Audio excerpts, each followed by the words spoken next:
मनसेकडून उपक्रम हाती घेण्यात आलेला आहे. पेट्रोल राज ठाकरेंच्या वाढदिवसानिमित्त स्वस्त देत आहे. काय कारण काय आहे? कुणावर टीका करायचा प्रयत्न आहे? नाही, मला असं वाटतं की कोणावर टीका कशाला करायची. आज लोक महागाईने होरपळत आहेत. सरकार त्यांना दिलासा देऊ शकत नाही. आमच्या कुवतीप्रमाणे एक दिवस का होईना लोकांना दिलासा मिळावा. त्यांना जे गरीब तबक्यातले लोक आहेत, टू व्हीलर ज्यांच्याकडे आहे, त्यांना दिलासा मिळावा म्हणून आज जी किंमत आहे पेट्रोलची त्याच्यापेक्षा 5 रुपये स्वस्त दराने आम्ही पूर्ण मुंबईभर 36 पेट्रोल पंप घेतलेले आहेत. त्या 36 ठिकाणी सगळ्या टू व्हीलर्सवाल्यांना आम्ही 5 रुपये स्वस्त हे पेट्रोल देणार आहोत. गेल्या काही दिवसांपासून विशेष करून निवडणुका झाल्यानंतर पेट्रोलचे आणि डिझेलचे दर वाढायला लागले. तर दर वाढत असताना सरकारकडून सांगितलं जातं की इतर देशांच्या तुलनेमध्ये आपण तरी पेट्रोल थोडंफार स्वस्तच देतो. आता इतर देशांची तुलना कोणाची करतात मला हेच माहीत नाही की कुठल्या देशापेक्षा स्वस्त देत आहेत ते. पण मला असं वाटतं की लोकांना ज्या अडीअडचणी होत आहेत त्याबद्दल सरकार बोलताना दिसत नाही. आता काल आम्ही महागाईबद्दल प्रश्न विचारला आहे तर मुंबई त्यांचे प्रदेशाध्यक्ष असं म्हणाले की यांचे 7 नगरसेवक आले आहेत. पण आज 6 नगरसेवक एक दिवस तरी 5 रुपयांनी स्वस्त पेट्रोल देत आहेत. यांचे 110 नगरसेवक येऊन काय उपटत आहेत. एक दिवस तरी लोकांना देत आहे का स्वस्त. जे एक तुम्ही मागे एक विषय घेतला होता सोसायटीमध्ये पांढऱ्या पट्ट्यांचा. तुम्ही असं म्हटलं होतं की जर कुणी आता पुन्हा पांढरे पट्टे पाडले तर त्याच्या तोंडाला आम्ही काळं फासू. तर जैन मुनी निलेशचंद्र यांनी म्हटलंय की आम्ही जशास तसं उत्तर देऊ याला. बघू ना, पहिले पट्ट्याचा मारा, उद्या हिरव्या पट्ट्या मारल्या तर चालतील काय.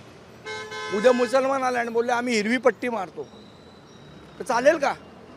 प्रत्येकाने स्वतःचा धर्म स्वतःच्या घरात पाळावा, रस्त्यावर आणू नये. उद्या रस्त्यावर नमाज पडता आपण विरोध करतो ना त्याला, त्याच पद्धतीचं हे.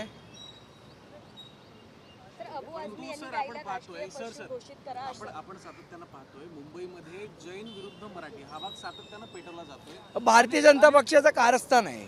आणि आपण जैन मुली निलेशचंद्र यांचं जो स्टेटमेंट बघतो सातत्यानं अशी विधानं केली जातात कुठेतरी वाद वाढेल यासाठी काळजी घेतली जाते. मला असं वाटतं जैन मुनींचे जे पाठीराखे आहेत मंगलप्रभात लोढा त्यांनी त्यांना समज द्यावी. आणि हे मंगलप्रभात लोढांचंच कारस्थान आहे. सातत्याने अशा प्रकारे वाद मुंबईत निर्माण करायचा. सर, अबू आझमी यांनी गायीला राष्ट्रीय पशु म्हणून घोषित करा असं सांगितलं. अबू आझमींना माझ्या दृष्टीने काय व्हॅल्यू नाही आहे. त्यामुळे त्यांच्यावर बोलायची गरज, त्यांना कोणी विचारत नसलं काय नाही ते मध्ये बडबड करतात. त्यांच्याकडे तुम्ही लक्ष देऊ नका. मध्ये असा प्रकार उघडकीस आलेला आहे की ओआरएसची जी मुदत आहे ती 15 दिवसांची आहे. लहान मुलांना ते दिलं जाते, आरोग्याशी खेळलं जाते लहान मुलांना. मग काय करतायत काय. काल बोलले ना अमित शहा आमचे एवढे नगरसेवक आहेत म्हणूनच मी म्हटलं एवढे नगरसेवक होऊन उपटतात काय ते महापालिकेमध्ये. मराठीचा मुद्दा आणखी कसा सुद्धा आहे. ज्या प्रसाद पाठक यांनी तो सफेद पांढऱ्या पट्ट्यांचा विषय काढला ते एका व्हिडिओमध्ये बोलताना असं देखील म्हणाले मी सध्या ठाण्यात घर घेतलंय, मला घाटकोपरमध्ये परवडत नाही असा विषय नाही आहे. पण घाटकोपरमध्ये घर घ्यायला गेलं तर मला विचारतात किंवा तू नॉनव्हेज खातो का.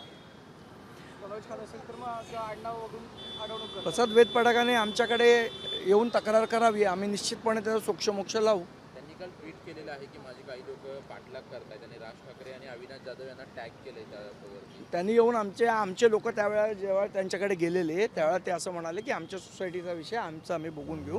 तर आता त्यांना जर काय अडचण होत असेल त्यांनी निश्चितपणे आमच्याकडे मदत मागावी. आम्ही 100% मराठी माणसाच्या पाठी उभे आहोत. एक पॉलिटिकल वेगळा प्रश्न.